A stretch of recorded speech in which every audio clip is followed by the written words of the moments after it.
পশু পাখি আছে বাবা, কুকুরের থেকে প্রভু ভক্ত কেউ বেশি হবে। সব থেকে জগতে যদি প্রভু ভক্ত কেউ থাকে আমার কুকুর। তো এইবার ভোলানাথ আড়ালে গিয়ে কুকুর হয়েছে, আর কুকুর হয়ে মনে মনে চিন্তা করছে কৃষ্ণের পায়ের তলা থেকে বলে ভিতরে চলে যায়।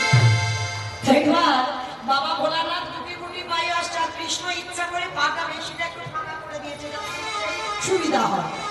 আর ভগবান কেন বুঝেও না বোঝার ভাব করছে, হেঁটে হয়ে পা ধৌত করেই যাচ্ছে। আর ভোলানাথ কুকুর রূপটা ধরে সবে মাত্র পায়ের মধ্যে দিয়ে আমার ওই কুকুর রূপী ভোলানাথ মাথাটাকে,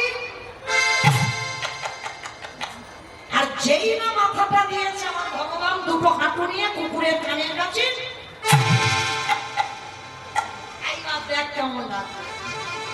যেই না কুকুরের কানের কাছে পাটা চেপে ধরেছে বাবা, কুকুর এবার কানের কাছে চেপে ধরলে কি করবে? করবে বারবার বলছে কৃষ্ণ ছেড়ে, কৃষ্ণ ছেড়ে, কৃষ্ণ ছেড়ে। বলে ছাড়বো বলে ধরি নাই,